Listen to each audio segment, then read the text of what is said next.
I thought this one was pretty interesting. I think for the most part, as we've watched other films that depicted the city environment, it was a lot of bustle, a lot of movement, and it was fast paced. And I think this one was a little bit different in that a lot of the shots that they showed, the primary focus wasn't on the movement.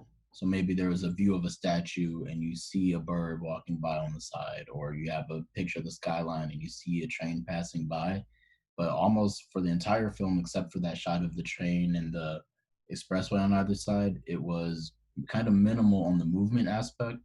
And I think for me, a lot of time when I'm watching a film, my perception of time is kind of defined by movement and things changing. So it was kind of interesting seeing the eternity of the city being this stationary thing that is kind of standing still while life continues around it. And I thought that was a very artistic way to portray the message that they were trying to send. So I appreciated that. Anyone else I, have any? I completely agree with what you said. Um, it's definitely a different approach to the city. What we've seen so far is always chaos, fast-paced movements, but this definitely, yeah, I agree. It takes that reverse approach of city as a serene and still kind of set of objects. The emphasis at the beginning of all these different architectures almost seem like not almost, they are monumental in its depiction, and the city kind of is then depicted as a series of composed of moments, whether they're still or dynamic, or even still objects made to look dynamic, like the walking legs in Grant Park. The I have to commend the camera work, the beautiful angles in the camera work. I mean, to see a black and white film shot in this capacity and the elegant kind of soundtrack that complements it, I think it's a very well produced product. Um, and I also appreciate like the cuts with the music. It's one of those really subtle things that once done right, it really like brings out the whole film sings because of if it cuts correctly, I think. Um, and the kind of question posed at the end, tomorrow, what is tomorrow? Kind of made me think about that line that Bo Burnham said, tomorrow is a relative term. It will never come. Tomorrow comes and it's still today. So, so it's a little interesting thing to think about. I agree with a lot of what you said, Andrew, and to Jonathan's point about the last film that kind of had that city symphony structure. Like this is that done, I think, properly. Um, um, I think the pacing not only comes from the cuts done to the rhythm of the music, but also um, there are these little moments where there's something happening with the music and then the movement also happens along with it. It's just those attention, that attention to detail is really done well.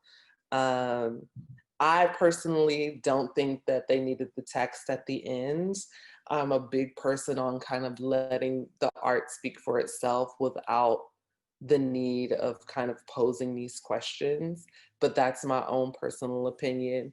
And I feel I'm gonna say it anyway, even though I feel two ways about it. I really loved, and I think maybe it was intentional. So take this with a grain of salt. So obviously I love to hear a little bit of natural sound throughout, but I also kind of like the idea that they opened and closed with natural sound, and then there was like this absence of it. So I feel two ways about it. I enjoy like hearing that little bit of the train at the end, and I enjoy the hearing the water at the beginning.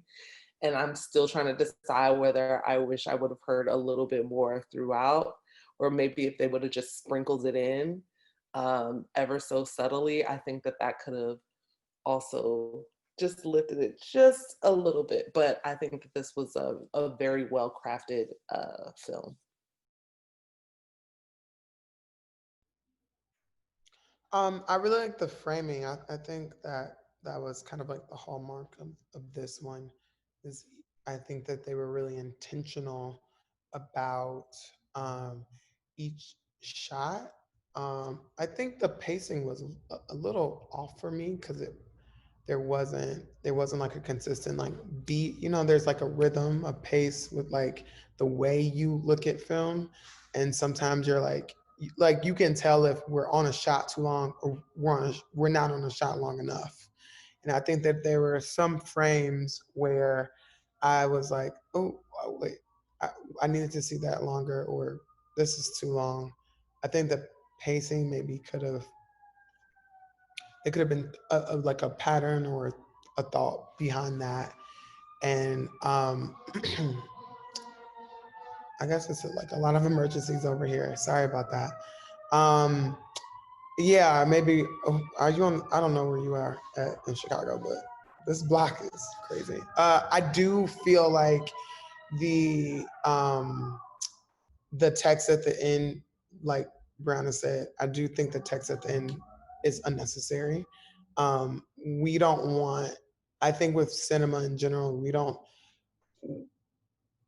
the I think that leading somebody, like holding someone's hand through the entire thing, is unnecessary because that's what the visual image does, that's what the audio image does.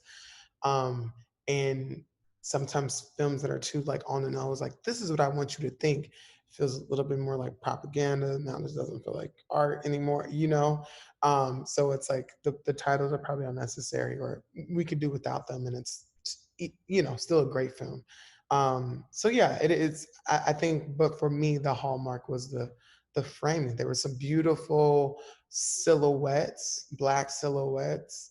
The very opening frame. There's not the opening frame, but and I loved how the music kind of they did like a nice little J cut where the music comes in first and then we see the image. So it led us into like the water.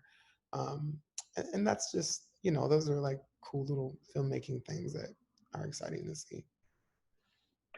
I agree that the virtue of this film is the power of observation that Kwan employs to show us the city from a particular angle, which is the one that's been mentioned, of more of its serene and, let's say, immutable, seemingly immutable side, the one that endures the formal and not the everyday fast-paced quality of the city. But I think my concern is the scope of his observations. And we tend to have a sense of city, the Chicago being the center of the city, and these particular landmark locations. And I think the observations could have been broadened.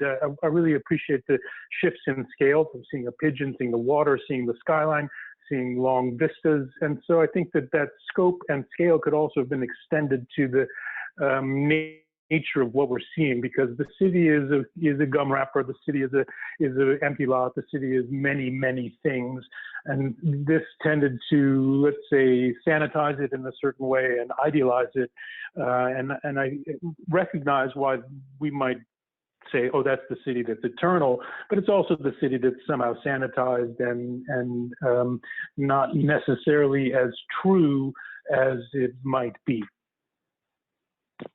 Again, this was a film that was made in a class of mine, so I won't be making any scoring on it.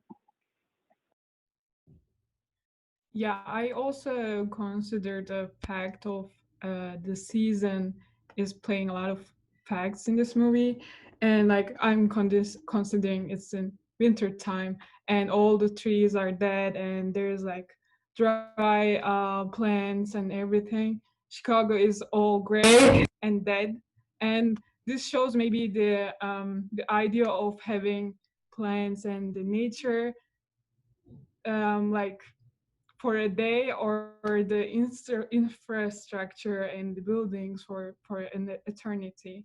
And I feel like this is something an architect should consider while doing anything, because that building is going to stay there but the plants are not, and our planet is dying. Yeah.